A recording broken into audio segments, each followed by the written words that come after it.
Hey, what's up, guys? Look what I found. I actually had gotten this a while ago, and I found it good.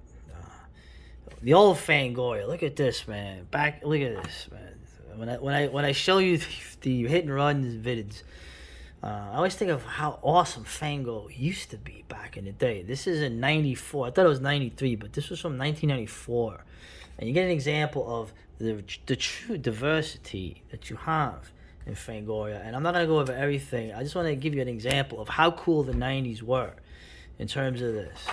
I'll go through here.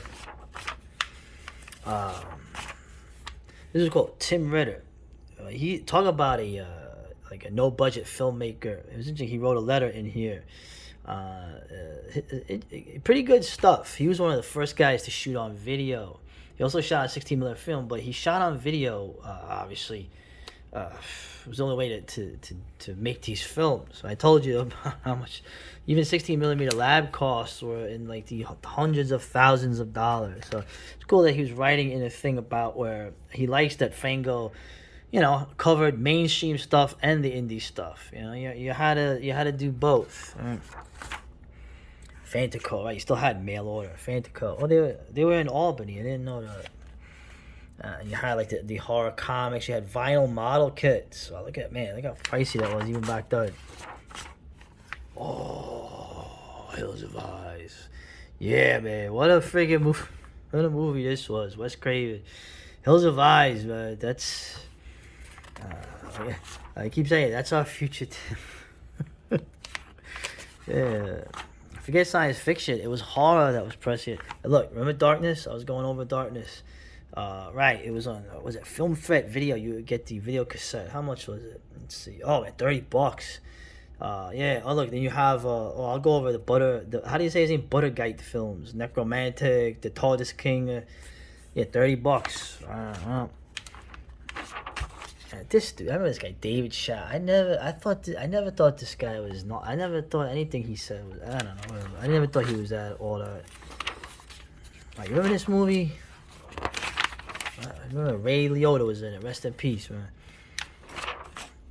The Stand.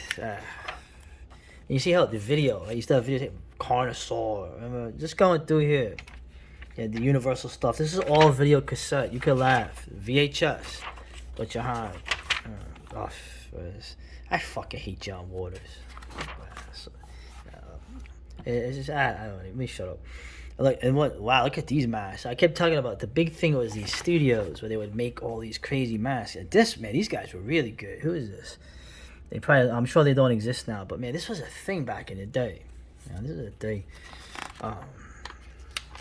Anyway, get into, okay, I remember this issue. I missed it. I had to buy it later. They covered the Hong Kong movies at the time. This is the 90s. The Hong Kong cinema in the 90s was some of the craziest movies. A lot of guys, because the horror stuff at this time was kind of like getting kind of stale, right? Yeah, they were making a lot of full moon movies, if you remember. And guys were kind of like, I want something, they were getting into the old stuff, but they were getting into the current Hong Kong stuff. I mean, the Hong Kong horror movies, or I guess they say supernatural movies. This was Wicked City. Now, of course, Wicked City, right? Also known as Supernatural Beast City, was really violent and explicit anime. The author of that, he's the guy that also I think he did Vampire Hunter D. He did a bunch of stuff. He did a manga, I remember getting back in the day, Demon City, which was about urban cities with demons in it, and people fighting them. And this film was great, man. I remember the effects in this. Everything's practical. It was a lot of fun, man. Wicked City was really good. I remember I had this on tape, and I don't have it now. And look, you got more of the awesome indie mask people. Look at this.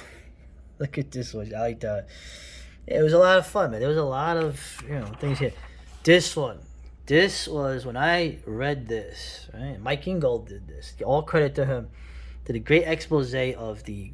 I had done a video. I'll link to it, of the films that they're talking about in this article, where Guys with almost no money were making their horror films, and they weren't, like I said, they weren't make. There was always the cheesy horror films.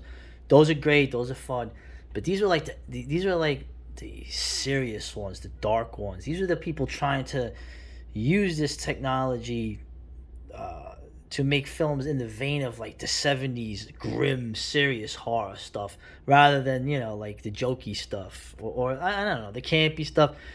There's a place for that, but these guys that I had mentioned in that video were trying to do it. Leaf Yonker, right? Darkness.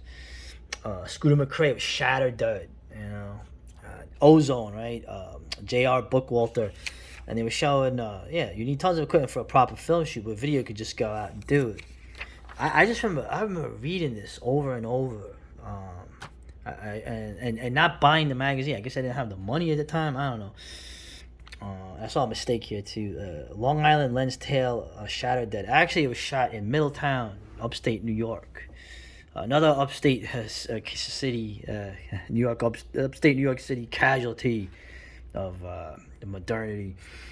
I think they shot parts in New Jersey, but I don't think they shot on Long Island. I actually met Scooter a couple times. He was a cool guy. I wonder how he's doing now. Yeah, and you see here, look, this is film. This is Super 8 film, okay?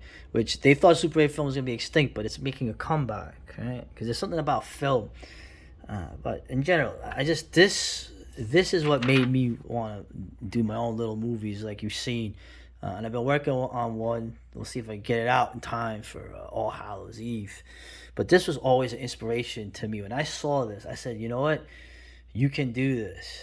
And you can make something personal. I mean, these guys, getting this stuff distributed and all that was the behind the scenes stuff with these movies was an adventure in itself, as on DVD now when these were released with the director's commentary.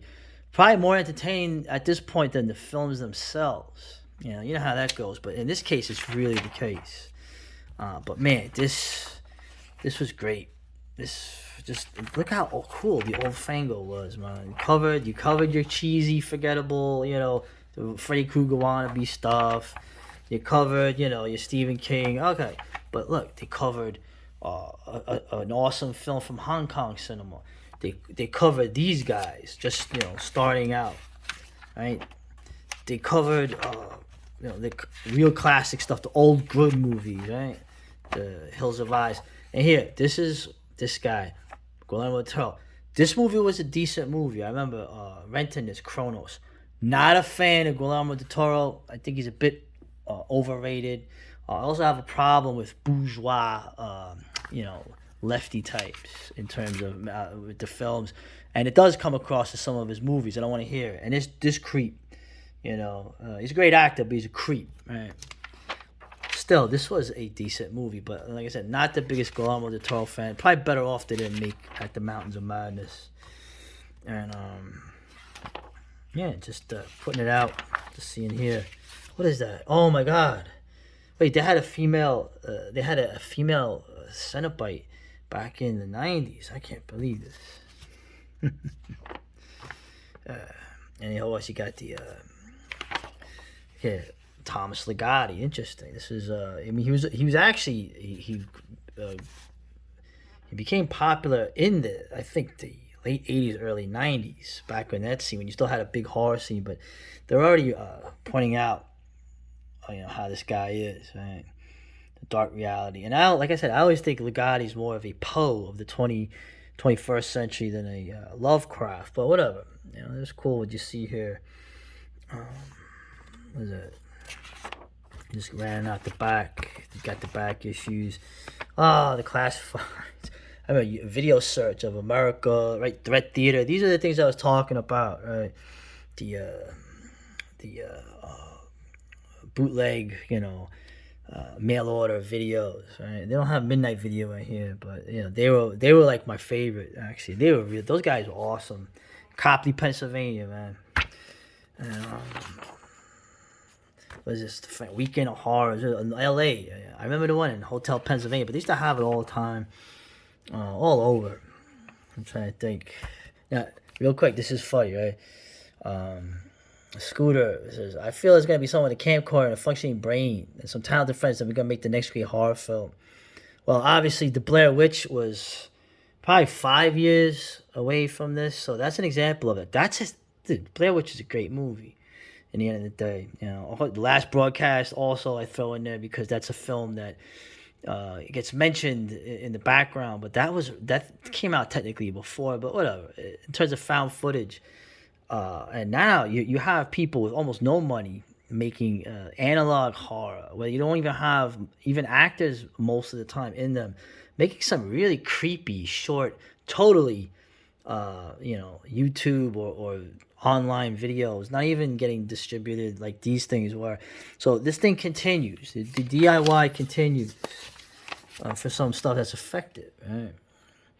And look at look at these cool Dark Horse models. Oh, look at that. They had big models too. And I just think this funny. Real quick, right? What's these Fangoria video game survey? Look at that. Look at these old systems. Would you rent a CD game system? So this is kind of would you rent CD video games before buying them? Interesting. So they actually cared about finding out what their fans, who they were, the demographics, not to use against them, but to actually, I guess, for marketing and research purposes. Right. So it's like another planet at this point, and you have some of the same names here, and they seem to have adapted well to what's happening today. But hey, that's how it goes. So, but man, look at the old Fango. Looking at this stuff, man. This was great back in the day, man. This was the number one horror magazine. Yes, it was back then. The old Fangoria. Even the color scheme is awesome. All right, later.